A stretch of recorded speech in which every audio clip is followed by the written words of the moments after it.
Sir programme में आपको खुशामदीद। बात कर रहे हैं हम कराची में कल जो गिरोह पकड़ा गया है, तो सर इस गिरोह के हवाले से इंफॉर्मेशन दे। 6 बंदों पे मुश्तमिल गिरोह है, कौन थे ये लोग और किन के लिए काम करते थे, इन पे क्या चार्जेस हैं?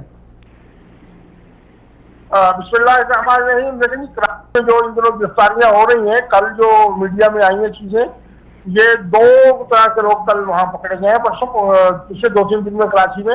उनमें जो एक बड़ा ग्रुप है वो सिर्फ उसका ताल्लुक सिपाही मोहम्मद से था, वो ईरान के लिए काम कर रहे थे। सही। और ये वही तकी उस्मानी साहब के हमले के बाद जो शुरू हुआ है गिरफ्तारियों का सिलसिला, ये उसी सिलसिला की एक कड़ी थी। ये लोग पहले से निगरानी में थे और अब इनको गिरफ्तार कर दिया गया है। और दूसरा एक 2-3 लोग थे, उनका ताल्लुक दाइश से बताया जाता है, उनको भी गिरफ्तार किया गया है।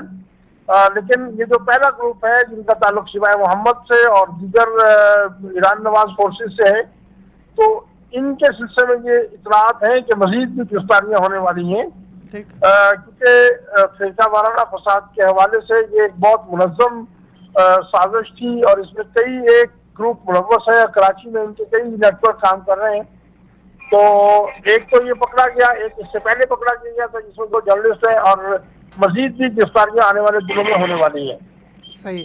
सर इस तरह के लोग जब पकड़े जाते हैं, इंडियन कोई पकड़ा जाता है तो किसी हद तक हमारे टीवी चैनल्स कवरेज देते हैं।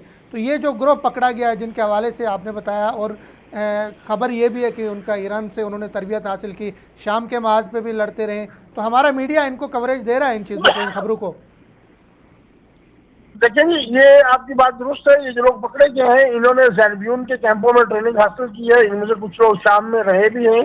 और असल में एक और मसला भी है कि शाम में अगर ना भी रहे हो तो फिर भी कई एक बहुत बड़ी तादाद में इनके वो लोग हैं जो सिर्फ ट्रेनिंग लेके पाकिस्तान में आके स्लीपिंग सेल्स की सूरत में छुपे हुए हैं और किसी भी वक्त कोई दहशत गर्दी कर सकते हैं। जहाँ तक ये सवाल है कि ये लोग पकड़े जाते हैं तो मीडिया में बात क्यों नहीं आती, तो बहरहाल ये एक हिकमत अमली है।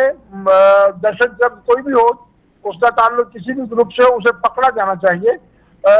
बाज़ चीज़ों के नेगेटिव इम्पैक्ट हो सकते हैं मीडिया में आने से, दुश्मन उनका फायदा उठा सकता है। शायद इस वजह से इन खबरों को लोगों को पकड़ा तो जा रहा है, लेकिन उनको मीडिया में उछालना मुनासिब नहीं समझा जा रहा। और ये कोई दूसरी एक वजह और भी हो सकती है, क्योंकि हमारे मीडिया में इनके हमदर्द लोग काफी अहम पोस्टों पर मौजूद हैं। सही। ये भी एक बड़ी वजह हो सकती है और बाज़ औक़ात यही वजह होती भी है।